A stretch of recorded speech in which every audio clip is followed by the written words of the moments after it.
Hola, hola, bienvenidos a un nuevo episodio de nuestro podcast Pensar, Sentir y Actuar. Quien les habla, Tatiana Hernández. El día de hoy tenemos un tema bastante interesante desde la psicología. Vamos a hablar de la conducta. Bueno, y para entender qué es la conducta vamos a usar un relato. El relato es sobre Javier y lo que vive él y su familia a partir del conflicto armado. Para esto tenemos un invitado muy especial, experto en neuropsicología, docente de inglés y máster en educación, que además tiene bastante experiencia y conocimiento en el tema de la conducta. Así que tambores y aplausos para Antonio Escobar. Antonio, muchas gracias por aceptar mi invitación. ¿Qué te parece el relato de Javier? Gracias a ti por invitarme. Este relato es muy poderoso para entender cómo el aprendizaje clásico y el operante deja huellas profundas desde un ejemplo. Perfecto, Antonio, pero antes pongamos en contexto a nuestros oyentes. Les voy a contar la historia de Javier. Tristemente, este relato es un ejemplo más de lo que han vivido muchas familias en nuestro país a causa del conflicto armado.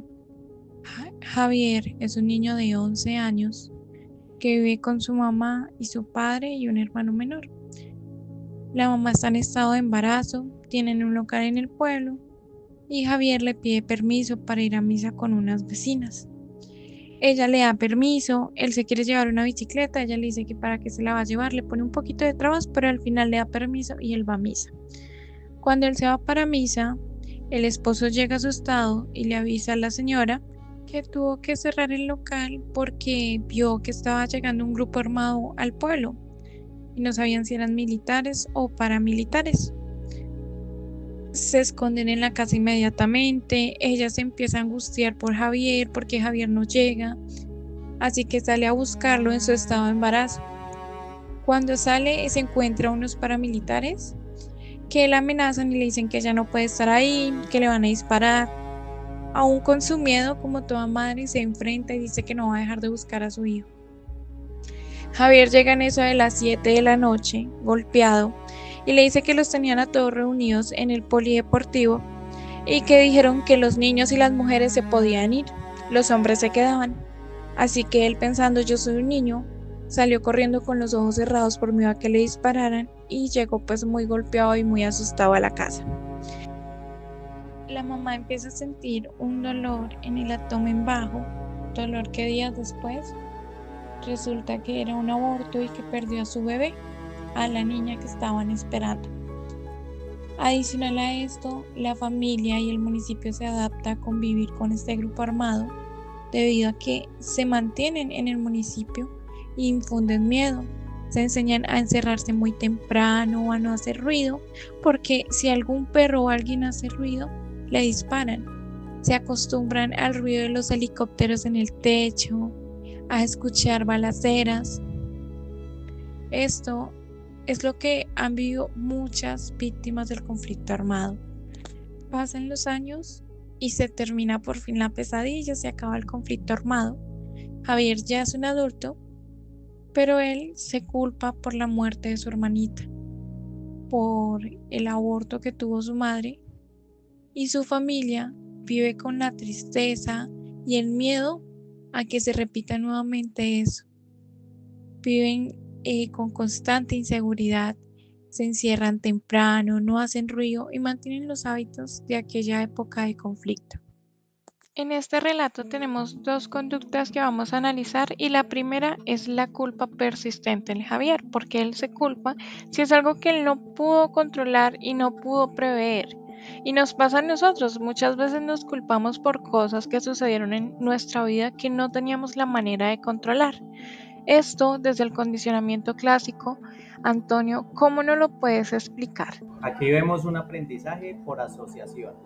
El estímulo bien condicionado fue la experiencia traumática, es decir, la violencia y la pérdida del bebé que generaron miedo y dolor.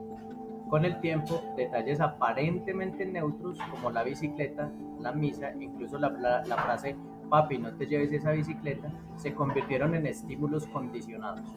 Ahora, cada vez que Javier recuerda esos elementos, surge la misma respuesta condicionada: ansiedad y culpa, aunque él sepa que no fue responsable.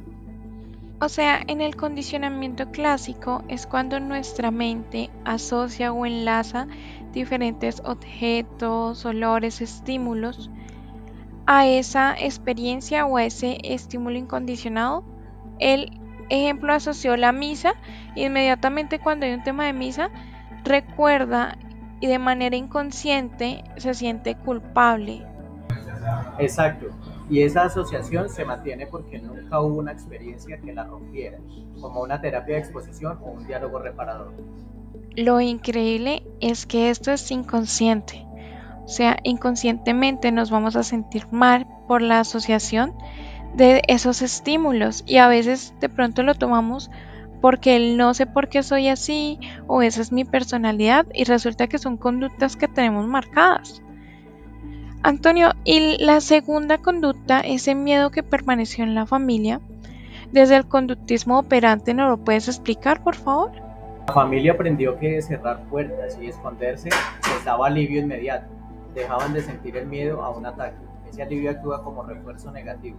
Cada vez que lo hacían y se sentían más seguros, aumentaba la probabilidad de repetir la conducta, incluso años después, cuando el peligro real ya había pasado.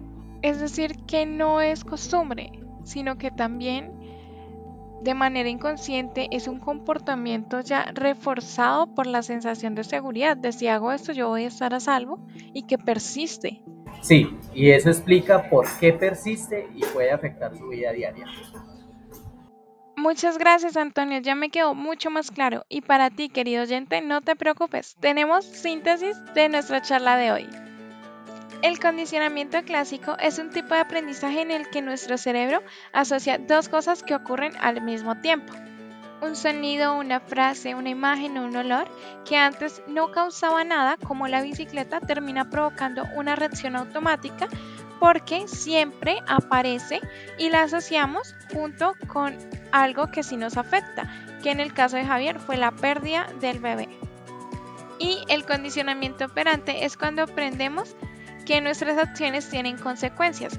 Si algo nos trae un premio, lo repetimos. Y si algo nos resulta desagradable, dejamos de hacerlo. Bueno, Antonio, pues muchas gracias por este espacio que nos brindaste, por compartir tus conocimientos y esperamos verte nuevamente aquí en nuestro podcast. Bueno, Tatiana, muchísimas gracias por invitarme a tu podcast Entre Miedos y Memorias. Muchísimas gracias por recordarnos. Finalmente, querido oyente, te invito al autoconocimiento de nosotros mismos.